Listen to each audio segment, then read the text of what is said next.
That happens more with black people. Oh, I'm not black? I don't know. Oh, you don't know. Okay, thank you for color. Then you say something that doesn't make any sense. But that's not me. That's the language. No, it's part you too. Well, I like to drive you crazy. Do you regret moving to Spain? Because we lived together in the U.S., then we travel around the world, and then I said, okay, time to go home. Oh, yeah, just dragged me here, right? No, I don't regret moving here. I mean, there's some things that I wish I knew before moving here, and I thought I did, but apparently, I didn't think nothing prepares you to be. No, nothing does prepare you, but there are things that I wish I knew before we moved to Spain. Bureaucracy. That was just like mind-blowing to me. We work on a different level. Different everything. Different everything.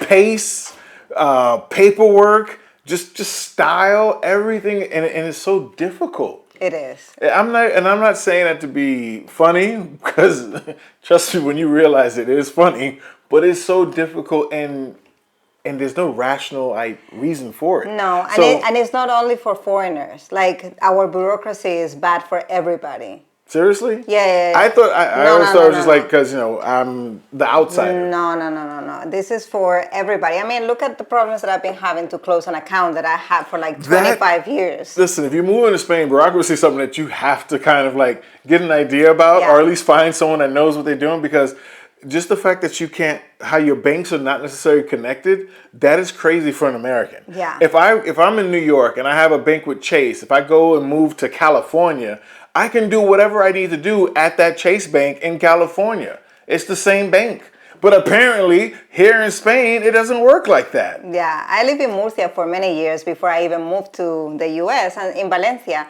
So all my bank accounts and a lot of things that I have from before are open in Murcia. Therefore, we had like 8 months dealing with the bank to be able to do a simple transaction without having to travel to Murcia, because we just couldn't go to Murcia. But that's it. And I still haven't closed the account. Because I can't close it from here. I have to go down there. You have to go back to Murcia to close. That doesn't make any sense to me. And I know I know this is the way you guys do things, so I have to accept that. I know everything can be done a certain way, so I can respect that.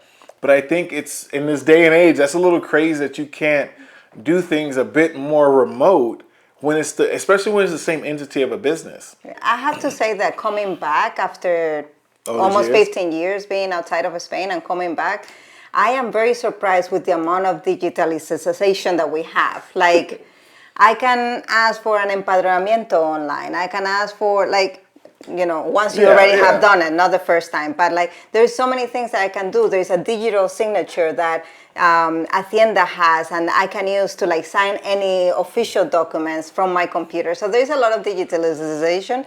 But it is true that bureaucracy, when it comes to dealing with things like, so if you're a foreigner coming to Spain and you want to get your residency or your permit, your visa or whatever, bring everything that they tell you in the requirements, plus do some research or sign up to our newsletter, so I'll tell you what, but do some research and add extra documents, because even though you have everything that they ask you for, you'll get to the office and they'll be like, oh yeah, everything is great. However, we're missing, or however, this is expired for one day. It's the amount of paperwork. I get that you're saying that you guys got all this digitalized and everything, but you can't just send somebody these documents. You can't just like, oh, hey, here's a version of it. You have to bring all obviously the original documents. In most places, that's the same thing. But even in the U.S., we have our original documents, sometimes as PDF, that we can send to places, as opposed to having to come down there and give a physical copy of it. Yeah, I think that to understand Spanish bureaucracy, the first thing that you have to do is not compare it to whatever country you're coming from, whether it's for good or for bad. Because there's no comparing. Because there's no comparison. There is no comparing. Another country that has insane bureaucracy is Serbia. We live in Serbia, and the bureaucracy that doesn't make sense whatsoever. However, it's completely different from Spanish bureaucracy. It's completely different.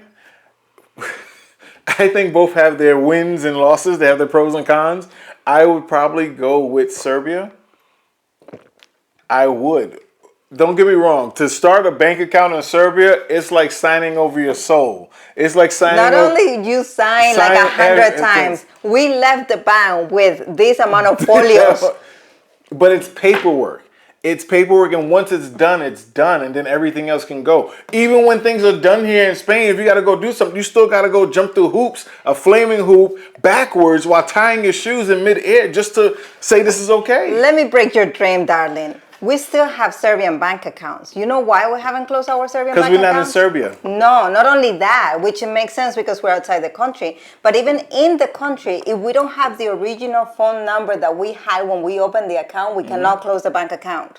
Yeah, because it was a Serbian phone number. But we don't have those numbers anymore. But so we will always have a Serbian bank account. That is not true. We go down there and we'll go to the tomb with a Serbian bank account. What are you talking about? You about to go to the tomb with the Muthian bank.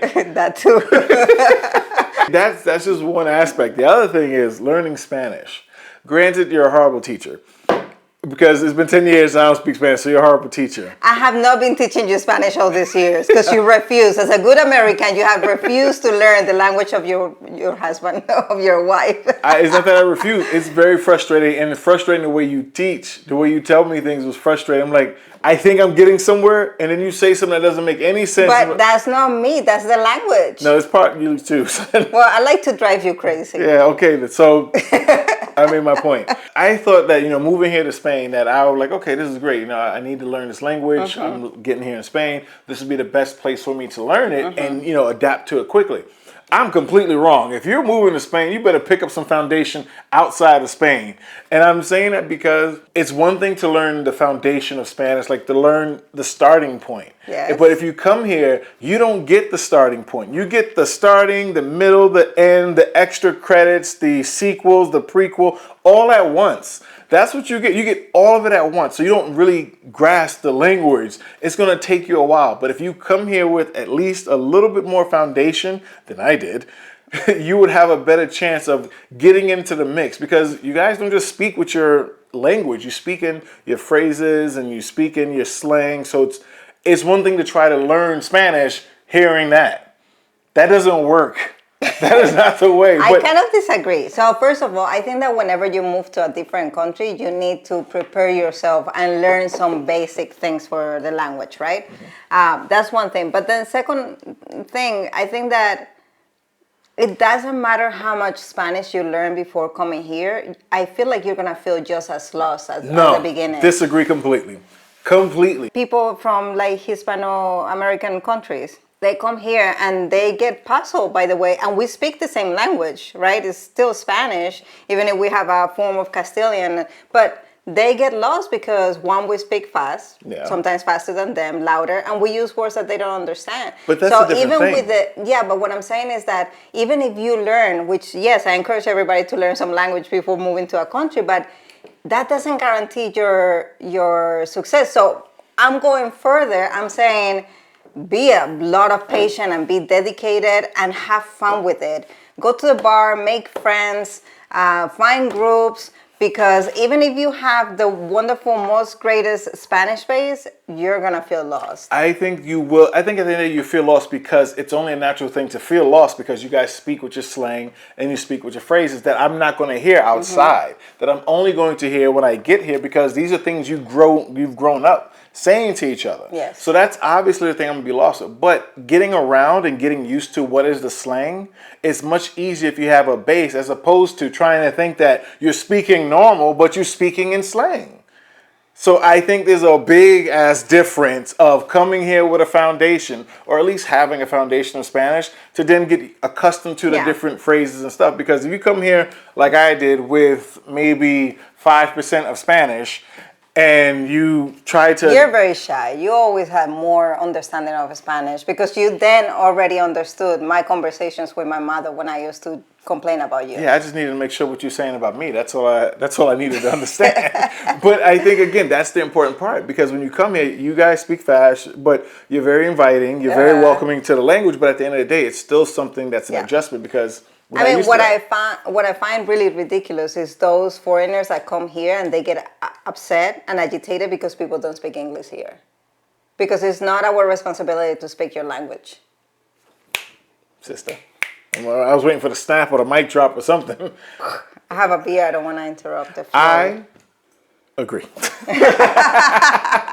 No, you don't, but that's a very American thing to do, though. And British. Haven't you heard that complaint yes, from that lady? Yes. I want a refund for my vacation, my holiday in Spain.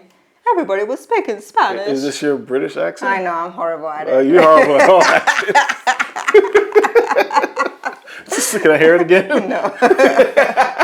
Americans go there thinking that, okay, if you come to my country, you got to speak my language. But when I go to your country, you need to still speak my language. We all know that English is not the most spoken language in the world, right? Yes, we are aware of that. Okay, so just... Because if it was, then I would kind of understand. Matter. Yes, it's a universal language, but it's not the most spoken, so... It doesn't matter. If I'm in a different country, I should speak that language, or at least respect it enough to know how to get by when I'm here. Yeah, at least greet, like as a show of respect, greet in the language of the... Yeah, even if afterwards and you said, hablas inglés. We used to do that when we lived in... We did that in Romania, we did that in Turkey, and we did that in Serbia.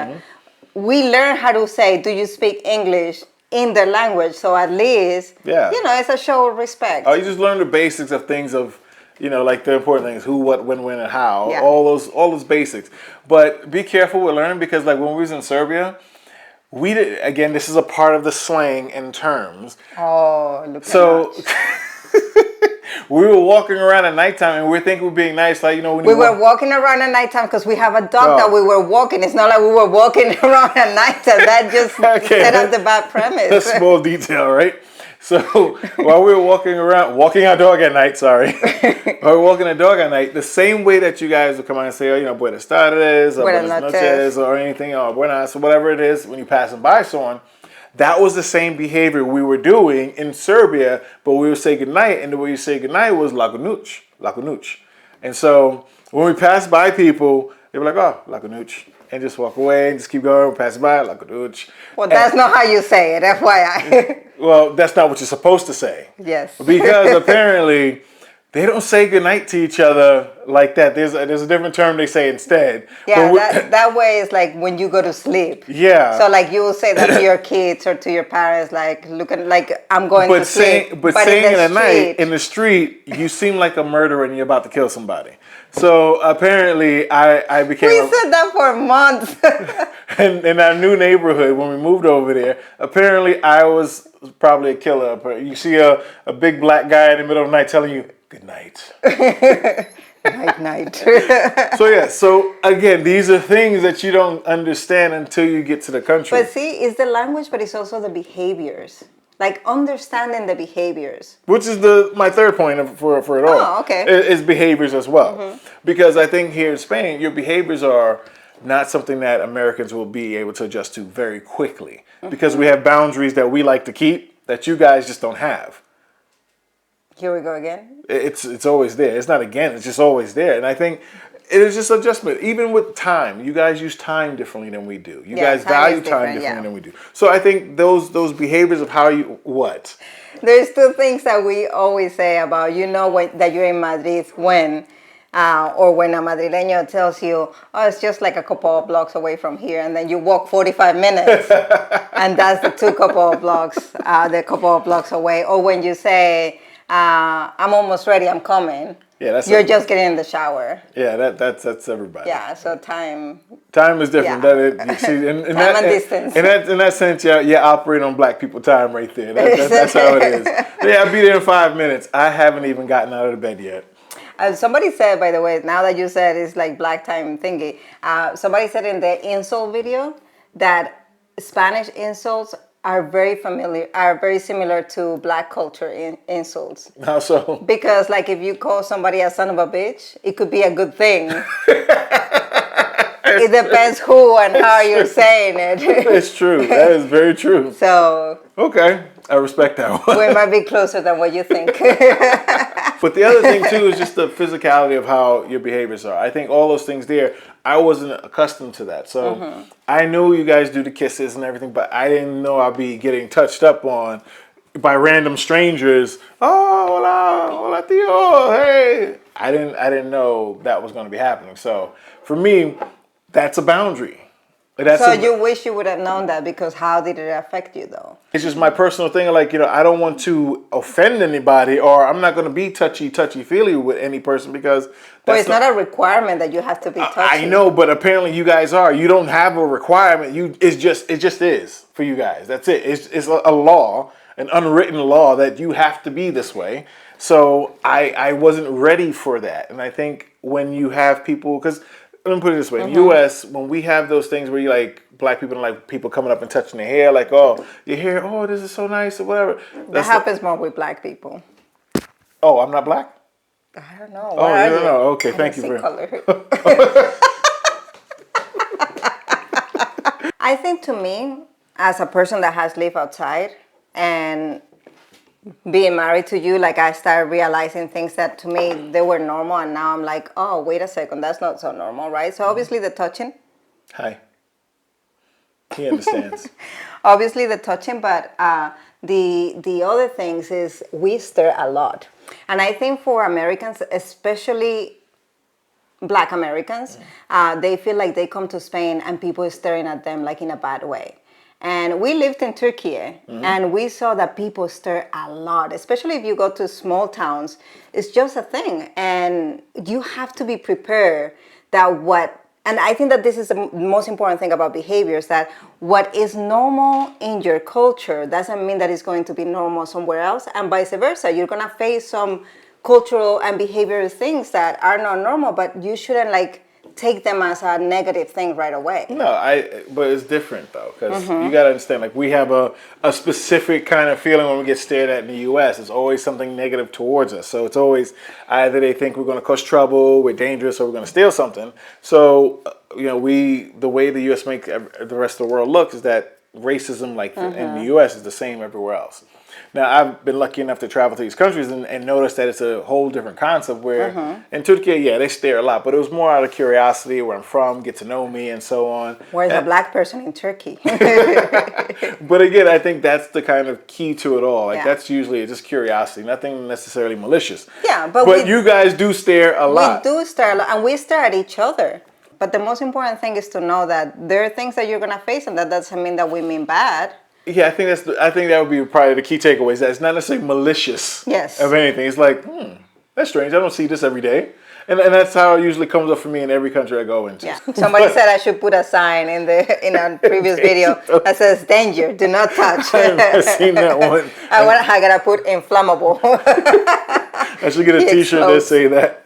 Explain it to me. All right. So, el hábito no hace al monje. What? El hábito. El hábito? El hábito. In this sentence, el hábito is the I don't want to say the dress, but the attire. Okay. And in a different sentence, what is it? Let's not go there because it's not relevant right now. Okay. But hábito is a habit as well. Continue, please. But el hábito no hace al monje. Monje is a monk. Monk. Which translates to a priest. Is that spelled M-O-N-G-E? Yes. So that's why I keep seeing the tattoo of monje? No, but no G, J. J. Sorry. Okay, got it. I always confuse the G with the J. So the dress or the attire doesn't make the person. So meaning, if you are dressed up as a businessman, it doesn't mean that you're a businessman. Yeah. It might be that you're just dressed up as one. So el hábito no hace al monje. The attire doesn't make the priest. Okay? Mm-hmm. So basically what you see, don't let yourself fool by appearances. I got you. I got that one. The reason why I'm smiling at it because there's a joke about that in the U.S. About monkeys? I think it was Dave Chappelle that said the joke, but basically it was about how women dressed or whatnot, like how they all wear short skirts. Why you want to abrir melon at the end of a video? So basically, I refuse to talk about this. So basically, he was like, women act like, because the guy was treating her like basically a whore because of the way she dressed. She's like, just because I'm dressed like this doesn't mean I'm all that or whatnot. El hábito no hace al monje. Right. So then he went out. He said that so if I'm dressed like a cop and someone comes up to you running to you because you're a cop, I just got robbed. He's like, just because I'm dressed like this doesn't mean I'm a cop. It's different. Sorry, but it's what I see. Wear whatever you want and be true to yourself. However,